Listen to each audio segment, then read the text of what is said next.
Oh boy, getting just it's refreshing, taking a break and talking about all these bad movies. Let's see what we're reviewing today. Oh no.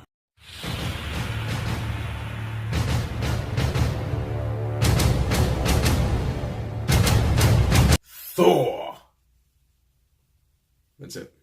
So in Thor, we have yet another character journey to go through. We have Thor Odinson, who's supposed to take his rightful place as King of Asgard, and he's a little bit too much of an arrogant ninny to really be fit for the job. So he just doesn't get it.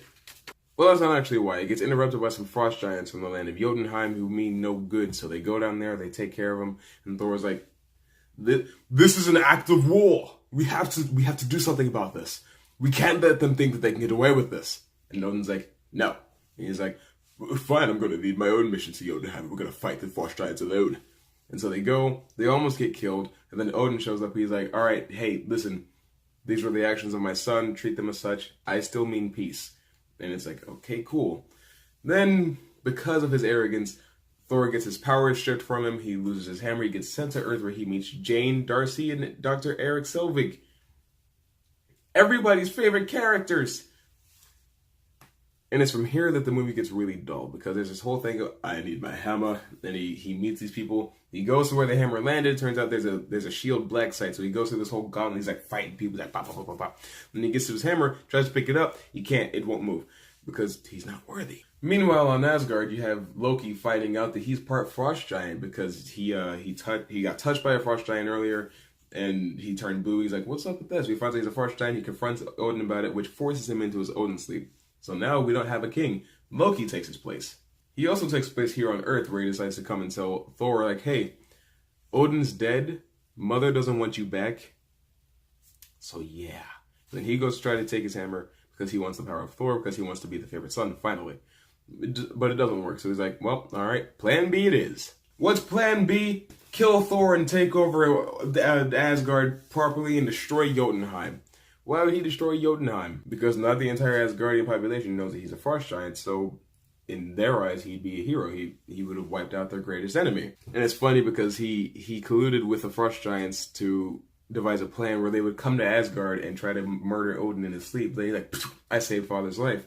But unfortunately, he tried to kill Thor ahead of time with this big old robot called the Destroyer. And it was over the course of this scene that Thor became worthy of his powers again. His powers that come from the hammer. The hammer flies to his hand. He uses a boom. He smacks the Destroyer, and it blows up. And now he's like, "I need to go to Asgard." So he goes, and he sees through Loki's facade. It's at this point he realizes Loki's behind all this. Father's not dead. I can still save him. So they have a fight, and it's like, "Why are you doing this?" He's like, "Because I want to prove to Father that I am a worthy son." Pretty organic motives, at least in my opinion. I just want to be good enough for Dad. It was always you. You were always his favorite. He wanted you to be king. I just want to matter. That's it. But Loki has frozen the Bifrost Bridge in an open position, so it's going to end up destroying Jotunheim eventually if nobody does anything about it. So Thor gets a brilliant idea to smash the Bifrost. He just destroys it, and he realizes that he'll never get to go back to Earth, but black magic, he gets to go see her anyway. But the point is, this is a self-sacrifice in the moment for him, so it's good. And when the bridge explodes and, it throws everything everywhere, Loki's about to go right over the edge. Thor grabs him. He's like, "Brother, I'll save you." And then he starts to fall, and then Odin grabs him. He's like, "Sons."